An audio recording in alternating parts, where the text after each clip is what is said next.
good evening, or whatever time it is for you whenever you're watching this. This is my first of a couple of Europe trip recap videos, and I'm going to be starting with the question that I'm getting the most, which is, how was the food? I have an extensive list here that I'm going to be reading off of, and it's going to be a little chaotic, so just brace yourself. I'm also going to be eating my pesto pasta, my white wine from Walgreens. Yeah, that's where we're at. But just to lift the spirits a bit, I'm going to be going through. So we are going to start with London.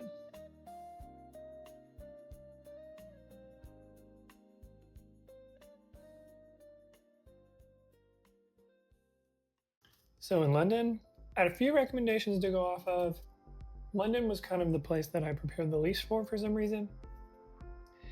And I honestly kind of think it shows in my food experiences.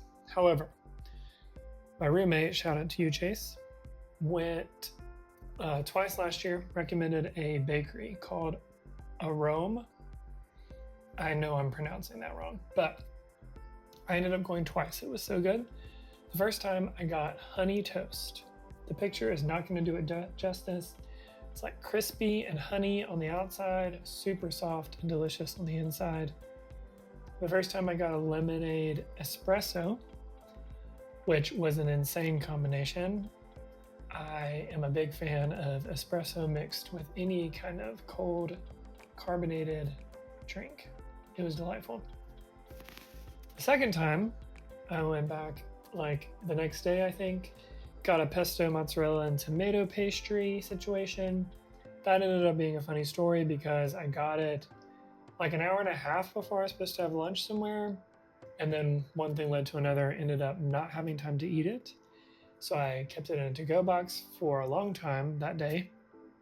Ended up strapping it to a bike and left it there. Realized about 30 minutes to 45 minutes later that I had left it and went back to the bike rack. It was still there. So I did eat that later that night. It was also delicious. I asked a local where I should eat food near where I was at that evening. He recommended this pizza place. When I told him I'm going to Italy, he said, this place is better than all the pizza that I've had in Italy. And I only had 2 pizzas in Italy, and I would agree with him that it was better than either one, actually.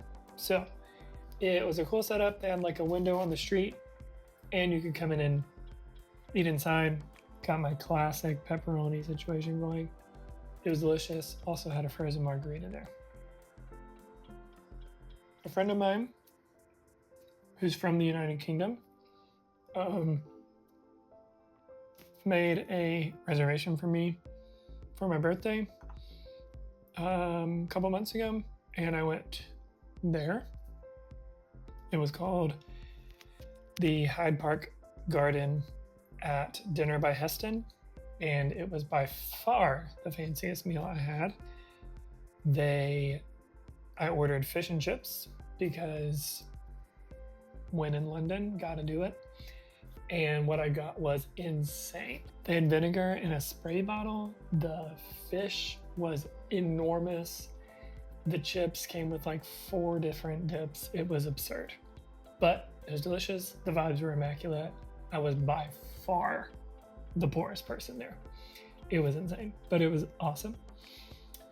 At one point, I had plans to go somewhere else, and then the bus was on a different trajectory than Google Maps said. Google Maps sucks, and ended up just jumping off because I was afraid that I would get too far from where I was trying to go. Ended up stumbling upon one of the top bakeries in London. It's called Forno, and it's a Italian bakery, and had a ham and cheese swirl there in Americano. Again, the vibes were immaculate. It's a little bit of like a surprise bias because I was not expecting to go there, but it was very nice. And I was there right as they were opening, so they weren't super busy, and it was just cool to see all the bakers doing their thing.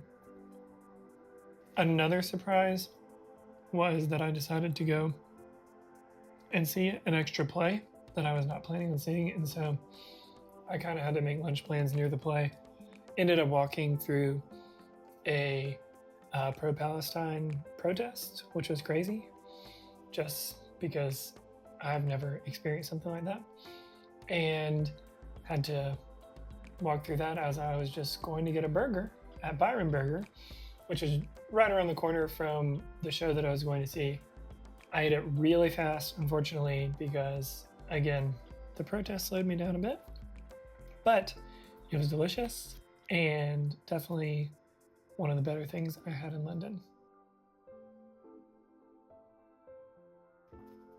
To wrap up my London recap food-wise, I went to see the London Symphony Orchestra. I'll talk about that in another video. I still have not recovered. They play at the Barbican Center, which is this really interesting concert hall. And I wanted dessert. So they had these raspberry frosted blondies. Literally was one of the best desserts I had the entire time.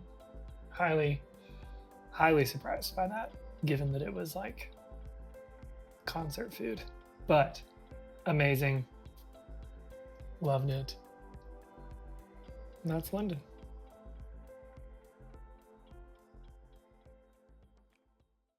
All right, so moving on to Florence. I stumbled upon most of these as well. Didn't really have many plans food-wise in Florence. I did ask a local on my first day where I should go. Ended up going to one of the places she recommended, which was cool.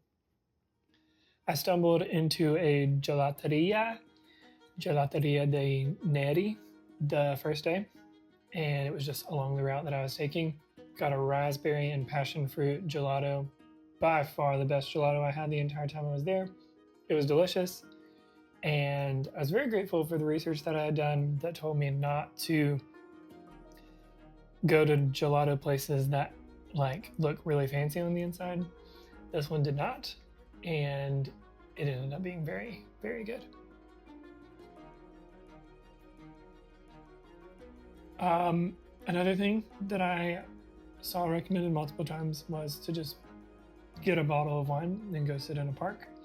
So I did that one night and went to Enoteca Fuori Porta and got a Bulgari Rosso wine, which I had never had before. It was delicious. By far the best wine that I had the entire time I was there. I'm going to be trying to find that wine because, again, I've never heard of that kind of wine here. I will put the exact description in the video, but it was really good because I wrote it down. Then one of the highlights of the entire trip, which may seem dramatic when I say what it is, was a raspberry croissant that I had from Bar Pasticceria Piccioli. And I'm going to be honest, I've never understood the whole obsession with croissants that people have. And yet, I understood once I had this one. And honestly, not a single croissant lived up to this croissant that I had. It just was like slightly crispy on the outside, and the inside was like a Krispy Kreme donut. Oh, and there was raspberry filling. I mean, I could literally get emotional thinking about it right now. It was so good. So good. I would go back to Florence just to eat that croissant again. It was amazing.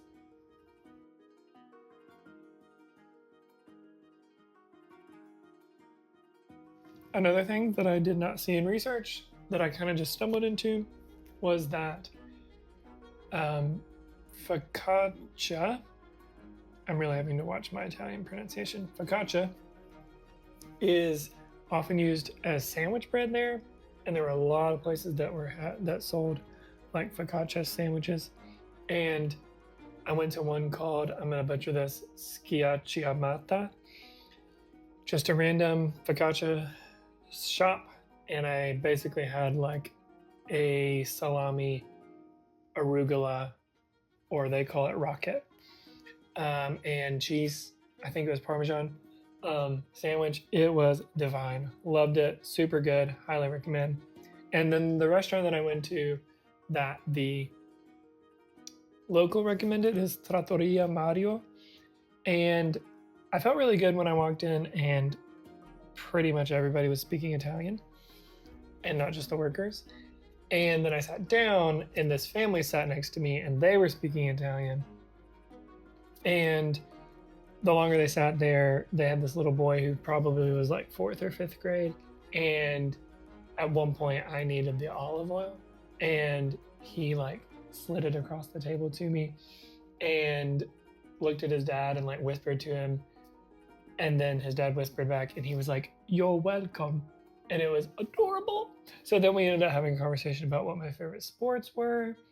And I feel like he asked me something else. So then I just felt like I had an entire meal with this cute little Italian family. I had ragu and a Chianti wine. It was delicious. So that's it for Florence.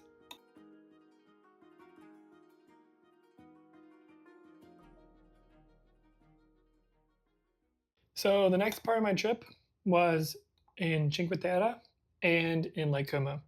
I, in my mind, kind of put those two together. They were supposed to be the more restful part of my trip. They ended up not being for several reasons, of which I'll get to in another video.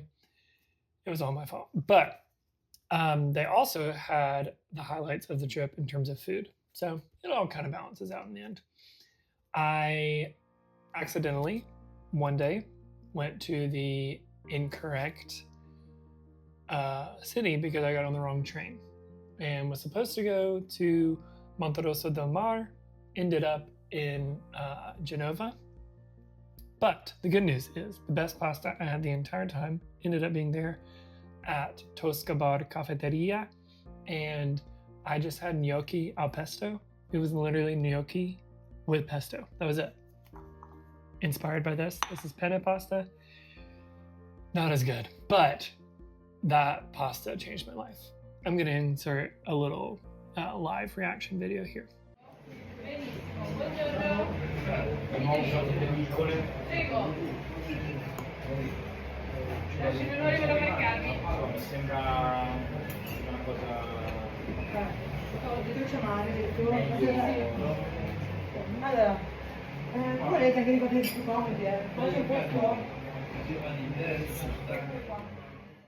Also in Cinque Terre, when I actually got there correctly, I went to a restaurant and had lasagna. You see, I thought I had had lasagna before. Turns out I have not. This was the first time I've had real lasagna. The noodles were like fluffy. Ugh. It wasn't heavy at all. I mean, so good. So good. So good. And then I had a spritz limoncino, which was, I mean, you really can't go wrong with the spritzes in Italy. You really can't. I had so many different ones. More to come for sure. So then I went to Lake Como, and with my Hilton card, I got to stay in a 5-star hotel for a night for free. And as to be expected, there was some pretty good food. I ate in the bistro. They also had a Michelin star restaurant, but I couldn't get a reservation. So I just sat on the kind of balcony area and had some tagliatelle and some wine. But the highlight of that meal was the tiramisu that I had. It was like a chocolate shell, and then the inside was like what you would expect from tiramisu. Oh, it was so good. So good. Then they had included breakfast in suite. Like they brought it up to me. All inclusive. I'll show you a picture of the menu. It was extensive. And I was only there for one morning, so I figured, you know what? We just gotta send it. I don't care what these people think about me. And so I ordered a lot of food. Again, I will show you a picture of the full thing. The highlights from that were, other than the view, which was absolutely absurd. I could not believe what I was just sitting there looking at, was the French toast. I'm not usually a French toast guy, but I felt pretty good about these people's ability to make French toast, and I was right. So good. And they had freshly squeezed orange juice. Basically, my rule of thumb in Italy was like, if there was fruit available, I was going to be eating it because the fruit was just otherworldly. I mean, otherworldly. So good. They had in La Spezia, where I was staying while I was in Cinque Terre, they just had freaking citrus growing on trees in the streets. Like, what are we doing? Anyways.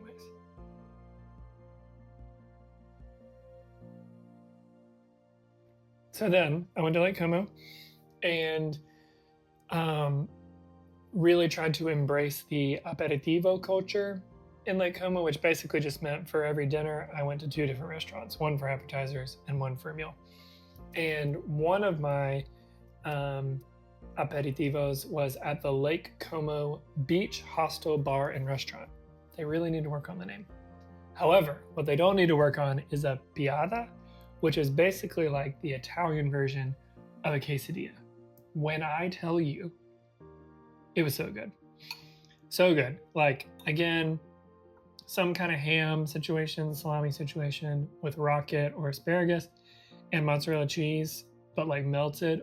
Oh, so good. And then the view, unbelievable. Lake Como is just basically living in a fantasy world. And then I also, the next night, went to another place for aperitivo called Café Flambé and a pizza bianca. It basically was just a pizza with cheese. And because I was not trying to get super full, didn't end up working because it ended up being way bigger than I thought it was going to be. And it had like cheese on the top and inside. Oh my gosh, it was so good. I was expecting nothing from that meal, but it was delicious. The best pasta I had in Lake Como was a recommendation from the guy I stayed with in London. And it was at this restaurant called Viga, and I had cacio e pepe there. I've made cacio e pepe here from the Gianna cookbook right here, my trusty Gianna cookbook. This restaurant did it way better. And it was so good, so simple, on like a freaking paper plate. It's just like the Italians don't know how good they have it. It's absurd. So that was my best food in Lake Como in Cinque Terre.